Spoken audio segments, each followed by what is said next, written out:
Number 8, किसी बिंदु P से एक व्यक्ति एक मीनार की चोटी को देखता है जो 30 डिग्री के उन्नयन कोण पर स्थित है। कुछ दूर मीनार की ओर चलने के बाद स्थित बिंदु से मीनार की चोटी का उन्नयन कोण 60 डिग्री है। मीनार के आधार से बिंदु P की दूरी कितनी है? तो इस तरह के क्वेश्चन को बनाने के लिए सबसे पहले हम फिगर बनाएंगे। तो फिगर बनाने के लिए देखिए क्वेश्चन में क्या क्या दिया हुआ है। तो कह रहा है किसी बिंदु P से, तो देखिए मान लेते हैं कि बिंदु P है जो यहाँ है, तो P इसको लिख देते हैं। बिंदु P से एक व्यक्ति एक मीनार की चोटी को देखता है, तो मान लेते हैं कि यहाँ पर मीनार है, इस तरीका का होगा मीनार, और ये जो मीनार है इसका चोटी देखता है। तो ये देखता है तो यहाँ से इस प्रकार देखता होगा, P बिंदु से इधर की ओर देख रहा होगा इस तरीका से।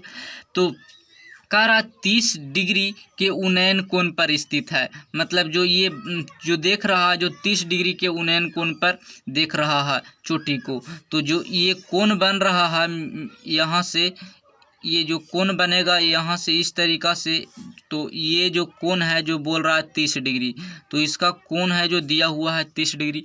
अब आगे कह रहा है कुछ दूरी मीनार की ओर चलने पर, मतलब यहाँ था व्यक्ति P बिंदु से देख रहा था, अब कुछ दूरी मीनार की ओर जाता है, तो मीनार इधर यहाँ पर है तो इधर आ रहा है, तो कुछ दूरी मान लेते हैं कि इतना दूरी तय किया है, तो ये दूरी तय करता है और कह रहा चलने के बाद स्थित बिंदु से मीनार की चोटी का उन्नयन कोण, मतलब यहाँ स्थित बिंदु होगा चलने के बाद, तो कह रहा मीनार की चोटी का उन्नयन कोण है जो 60 डिग्री है, मतलब यहाँ से जो कोण बन रहा है इस तरीका से, जो ये है जो 60 डिग्री है।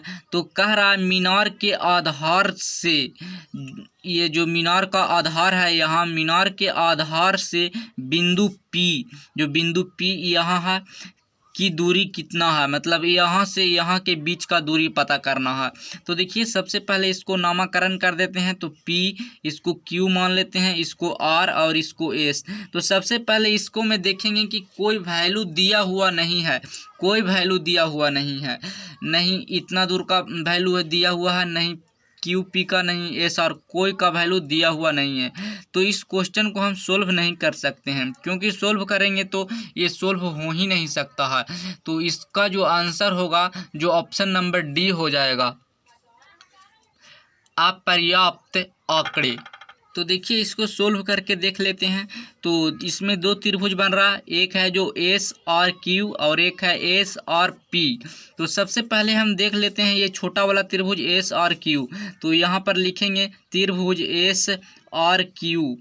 SRQ, इसको सोल्व करेंगे तो tan थीटा वाला फार्मूला लगाएंगे तो tan 60 हो जाएगा, और tan 60 तो इसका जो tan थीटा बराबर होता है लंब बटा आधार, तो लंब ये हो जाएगा, आधार ये हो जाएगा, और ये 90 डिग्री वाला हो जाएगा कौन, तो ये लंब हो जाएगा, तो लंब में लिख देंगे SR और आधार में लिख देंगे RQ इस तरीका के। और √3 होता है tan 60 का वैल्यू, तो ये √3 लिख देंगे यहाँ, और SR बटा RQ। तो इसको सोल्व करेंगे तो क्या आ जाएगा, तो आ जाएगा SR = √3 RQ, इस तरीका से आ जाएगा इसको सोल्व करने पर। तो एक्चुअल है जो वैल्यू पता नहीं हो रहा है हमको, लेकिन SR का वैल्यू है जो इस तरीका से आया है। अब देखिए अब त्रिभुज है जो बड़ा वाला SRP में देखेंगे, तो इसको में भी tan 30 डिग्री का जो वैल्यू है जो लगाएंगे, तो tan 30 बराबर हो जाएगा लंब बटा आधार, तो लंब है जो SR हो जाएगा, आधार है जो PR कह सकते हैं या RP कह सकते हैं।